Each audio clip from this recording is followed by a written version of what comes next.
Today I'm joined by Jonathan Deal from Safe Citizen, and we're going to be unpacking growing concerns about the Civilian Secretariat for Police Service and its apparent push to fast-track the Firearms Control Act Amendment Bill.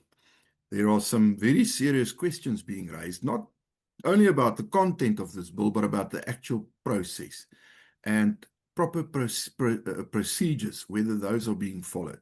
What does it mean for law-abiding firearm owners? And most importantly, what can be done about it? This isn't to talk about a policy discussion. This is about your rights, it's about your safety, it's about your ability to protect yourself in a country that the responsibility often falls on you.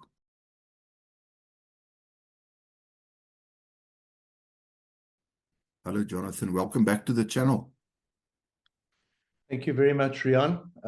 Exciting times in South Africa in legislative terms around public safety and security. Indeed, and sadly so, yes. This sudden push by the Civilian Secretariat to get this Firearms Control Amendment Bill ramped through by the looks of things. From where you sit at Safe Citizen, what do you think actually triggered this sudden urgency? Especially given the time that it's been quiet and all of a sudden this push. What changed behind the scenes? Rian, I don't think that it is a sudden and urgent push. I think it's a very determined push. Mm-hmm. They had always planned to submit this bill for parliamentary consideration or the parliamentary review process around about the last quarter of 2025. And I think that when it became clear to them that that was not going to happen in that parliament, it then shifted to 2026. And we widely, when I say we, I use that loosely, the term of the formal firearms fraternity, made up of all of the associations, the dealers, and the sport shooters, and so on, expected them to come back around about February or March. Naturally, when they had a bit of a setback in December at their NEDLAC meeting, where this thing was first, I say first, but formally publicly aired, I think they realized they had a bit more work to do. And they still realize that they still have work to do. So they're not ready to present it yet. But what happened last week was that they presented to the Portfolio Committee on Police, and Ian Cameron hauled it out of their slide 9, where it said, they talked about the Firearms Control Amendment Bill, and they said to ensure enactment, which is a very good warning, clear warning for everybody about what you and I and many other people in this space have been talking about. Do not think because there is logically a good reason to not force this legislation onto law-abiding citizens. Do not think that because there is literally no public support and no political support for it, that the present government will decide, well, maybe we don't have a technical basis, maybe we don't have an evidence-based basis to push this forward. Do not think that that will stop them. And so I think that's what happened last week. They just came and they said, you know, we're not ready yet.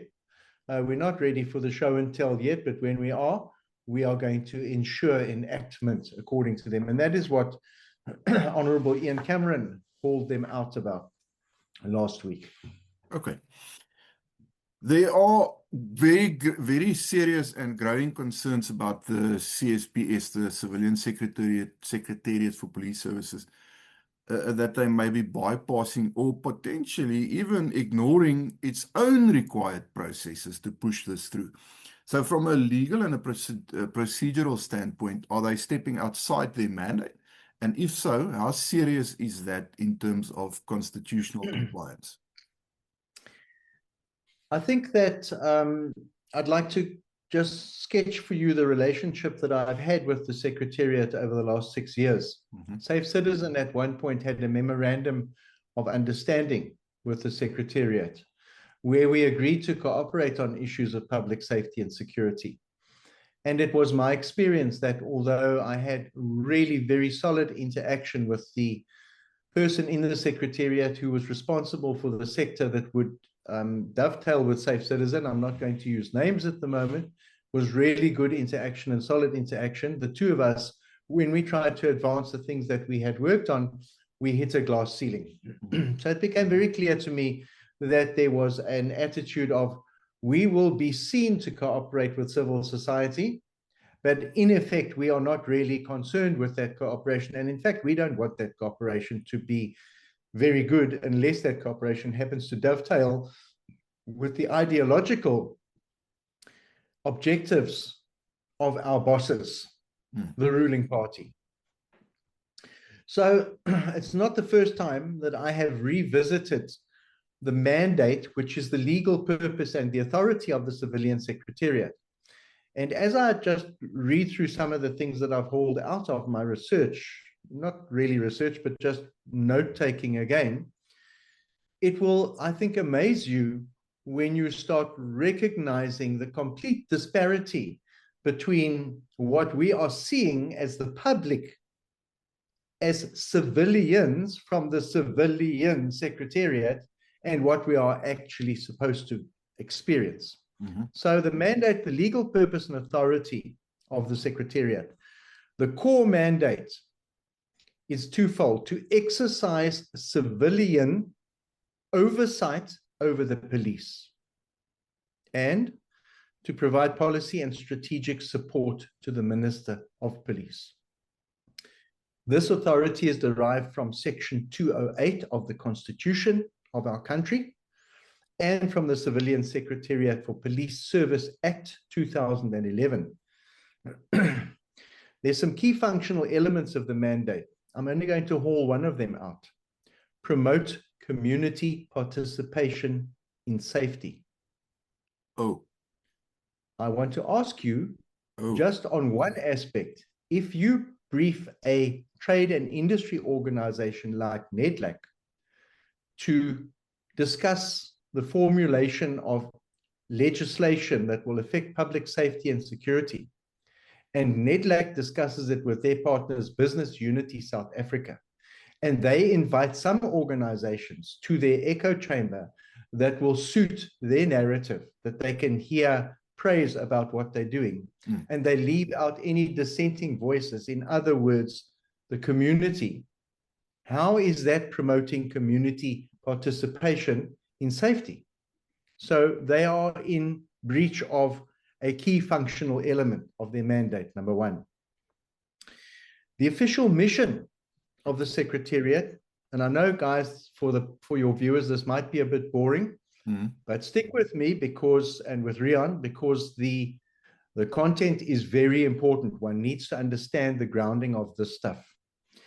The official mission: to provide efficient and effective civilian oversight over the South African Police Service for safer and more communities through community participation, legislation, and policy development.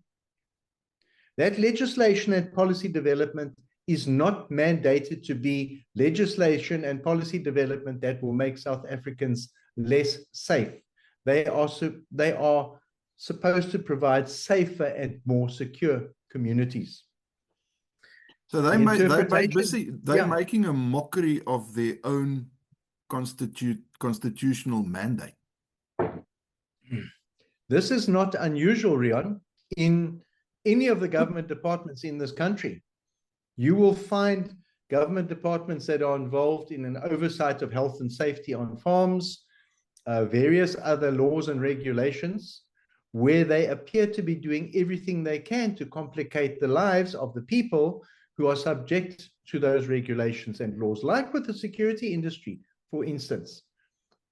It seems to me that their mandate, and we'll get to that at the end, but the government departments seem to ignore their mandate, and I say that they look inward into their own echo chamber and upwards towards their bosses in the NEC of the ruling party. Their vision, here's another one: in the desired future state, a transformed and accountable police service that reflects the democratic values and principles of the Constitution of the Republic of South Africa. Do we have a transformed and accountable police service that reflects the democratic values of South Africa? I think not. Another cross, another fail for the Secretariat. The interpretation of that, a police service that is constitutionally aligned. They're not constitutionally aligned. Democratically accountable? No, they've got an autocratic approach. They just hold private meetings with some people that they like and ignore the rest of the public. And professional and ethical. Those two words, professional and ethical, cannot be in any wide sense of the words used to describe the conduct of NEDLAC, of their partners BUSA, of the Civilian Secretariat, and anybody else that was involved in promoting that dog and pony show for the government in December last year. So if we ask colloquially, why does the Secretariat exist? Well, it should exist to prevent abuse of police power through civilian oversight, bridge the gap between government, police, and society. Have they done anything to bridge the gap between government, police, and society? Or have they actually widened that gap? Have they actually widened that gap? Ensure policing aligns with constitutional democracy. Well, I don't know many people in this country that feel safe and secure at the hands of our police at the moment, either that the police will look after them or that the police will treat them properly. And support the minister with independent, evidence-based policy. In December at NEDLAC, they were unable to provide their so-called scientific evidence on which they based the Firearms Control Amendment Bill. And that is quite simply very easy to understand, because there's an ideology that's driving the imposition of that bill or formulation and the determination to enact it. And on the opposite side of the scale, there is the evidence, and the two don't meet. But the ANC, don't let that bother them. Okay. So just very briefly, the core structural problem is that civilians, the Secretariat for Police is designed as a civilian oversight body, but it has no command authority in SAPS. And it reports to the South African Police Service. The political head of the South African Police Service is the Minister of Police. And that creates a fundamental contradiction. It cannot hold SAPS accountable at the same time as structurally depending on the same political chain that controls SAPS. So it's impossible. It cannot work properly, and it's not working properly. And that's what we're sitting with. So I think we agreed that this whole push has got nothing to do with public safety. There's public safety doesn't seem to even feature in the thinking. If you just have to listen to one day worth of news in this country to know how badly it's going with 100%. Crime. So I don't think they have public safety in mind. Of course, that's the surface level justification, which is nonsense as far as I'm concerned. What do you reckon the real strategic intent is behind this push? You mentioned the ideology. I think that they are completely desperate to be seen to do something in a country where safety and security is devolving on a daily basis. So lawful gun owners are the low-hanging fruit. We are all identified. They know where we live. They know what firearms we possess. They know what the serial numbers are. And they have oversight of any application for competency to possess a firearm. So we are a known group, easy to target, easy to hold up as a scapegoat with the assistance of misguided organizations who have completely got their head in the sand like an ostrich. And so the government is trying to fix its optics. And they think, well, We will concentrate on, we'll make the optics look good by bashing the private gun owners, much like the misguided Prime Minister of Australia going after the lawful gun owners in Australia after terrorists murdered innocent people on the beach. So what are we going to do? We're going to make the lawful gun owners, the people that do follow the law, we're going to make them pay. Yeah, make them pay for that. So that the public can relax and say, oh, well, ain't our Prime Minister great? He's sorting out the gun owners. Okay, same as the stuff here.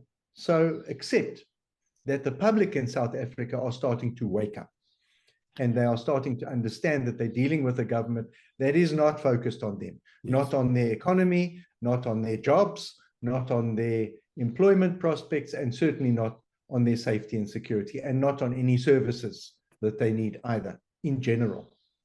So I think that the ideology is that the state, and I take this out of Ian Cameron's playbook because I cannot find a stronger and more authoritative reference anywhere. If Ian Cameron says he thinks that they want to disarm South Africans because they may be planning to be able to have South Africans under their control completely, because they might be wanting to disadvantage us enormously in terms of laws and control over the public. And they are concerned that at a point in time in this country, particularly after the demonstration in July 2021 of what this public can do when they stand up against tyranny, or when they stand up against the insurrection that was starting to happen in our country at the hands of criminals. They've been treated to that demonstration, and I don't think they liked that demonstration. So I think that's what's behind it. Number one, that's the underlying thing. That is the underlying elephant in the room that nobody really talks about. Ian Cameron teased it out. Mm-hmm. And the other is they want to fix the optics because it makes them feel better. What are the practical consequences for your average, everyday legal firearm owner in this country if this amendment goes through in its current form? He will have a choice at some point in the future. As before this bill went through, let's say the bill goes through on the 15th day of any month, he can say to himself, on the 14th, yesterday, I was a law-abiding citizen. Today, a law has been enacted that requires me to surrender my self-defense and certain of my other firearms to the South African Police Services because of this law. My choice is, am I going to remain a law-abiding citizen and completely disadvantage myself and my family in terms of safety and security, or am I going to become a criminal, like all of the criminals that have got unlicensed, so-called unlicensed guns? That's essentially where people might be driven. And the question to ask is, of those people who possess firearms, you can ask them a simple question. Are you more scared of dying at the hands of a criminal in a home invasion in your house and all the things that they will do to your family? Or are you more scared of contravening a firearm regulation? Your choice. Do I want to live? Yeah, and both, and not be, both choices can have very, very real consequences. 100%. Because, I mean, I've been saying to people, it's one thing to say, I'll never give up my firearms, but 100%. I think it's another thing if suddenly your whole street is filled with police cars and a whole swarm of armed police officers come kick your door down and your family is with you in the house. You know, what do you do then? Then it's not so clear-cut anymore. So they place you in a almost an impossible situation. Correct. With this forced choice that they are absolutely intent of pushing through. I wanted to ask you that, I mean, it's obviously, I mean, we are frustrated. Everybody's frustrated. And people's frustrations have really reached a boiling point now. And this has been building up over a very long time.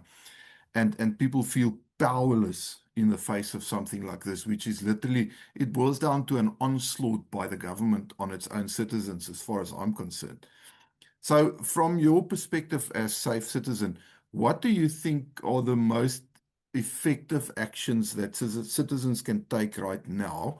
Stuff that can actually make a difference legally, politically, publicly, and also at what point in this process should they do what? Rian, I think that the best weapon that is available to the public is the public themselves.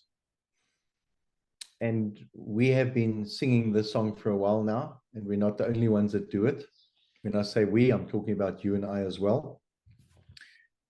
We need to mobilize every single possible member of the public. The formal firearms fraternity, I recently not launched, but I supported an excellent video that Martin Hood put out on the Truth Report last week, and held it up as an example of what the formal firearms fraternity is capable of and what role they will play in the coming fight. They are resourced to an extent, and they are expertly resourced in terms of their abilities and possibly sometimes their financial wherewithal to mount a court challenge. Remember that when you talk about going to high court, it's an attorney, probably a junior counsel and a senior counsel, and the various assistants that are around. So now you're probably talking about anywhere around 12,000 Rand an hour minimum on consultation, never mind court days. Okay, 100,000, 150,000 Rand a day in court. It's big money, plus all the consultation. But they've got resources to manage that, and that is what they will do very effectively. It is not a reason for anybody in our space to sit back and say, well, that's great. Martin Hood and the arms and ammunition dealers and the formal associations are going to look after us. They are going to try very hard, and they're going to do an expert job of it, as they have done in the past. But it cannot lie only with them. And if we really want to make a difference in the community and to the government, we need to start getting the voters, ordinary people, involved. And I'm seeing an uptick of interest in this area. I'm seeing an uptick of interest in members joining Safe Citizen, in social media support, in social media following. We've just got to keep on hammering at it. And one of the big things that I'm going to hang my hat on is Dear South Africa. Rob Hutchinson is ready for us. He will assist us like he does with any other developing legislation. I'm not asking him to personally take a position on this fight. He has just created this platform. And everybody who has got access to a phone or a tablet or a computer can submit their own personalized letter from themselves directly to the government. That's what we need to be doing, but we need to stay informed, and we need to hold people accountable. And this can be discussed anywhere, and it can be pushed out anywhere. It can be at the shooting range, at a braai after the shoot. It can be at social clubs. It can be in the workplace if it's permitted. But all over the place. But people need to talk about it. And just to let you know that in this week, and I can't release the detail of it today, we are going to be launching an enormous campaign involving a number of the key stakeholders in this very area around an issue that is not the Firearms Control Amendment Bill, but of which the ramifications are equally serious to the Firearms Control Amendment Bill coming in. So we are seeing enormous movement in this space. And I want to tell the viewers, don't count your chickens before they hatch. Don't think you can sit back and let somebody else handle this fight for you. Yeah, don't be complacent. We're past that point. Lastly, do you see this moment as just another policy battle, or do you think this is a genuine turning point for firearm ownership and personal safety and security, the rights specifically in South Africa? If this bill is enacted in the form that the present government wish it to be enacted, I don't think that any South African community from now until my great-grandchildren pass away will ever be able to rewind it. I think that's it. It is a turning point. We have got an opportunity now, ons is op die drempel, and we better step up to the plate. Okay. If this conversation made you think, even just a little differently, then please don't just move on. Share this with someone who needs to hear it. This is too important to just ignore. Because awareness is where responsibility really starts. And if you're serious about your safety, about your rights, and about your own preparedness, then please make sure that you're not just informed, but you are ready. If you like this video, please click the like button. Please hit that subscribe button, and as always, smash the bell icon so that you can get notifications of future videos coming out. And if you are interested in any of the training offered under Lone Operator and Fortis, there is always a link in the description below. Check it out. We look forward to seeing you on a range one of these days. Jonathan, thank you so much for joining us for this absolutely vital conversation. Thank you, Riaan. Keep strong and safe. We'll chat soon.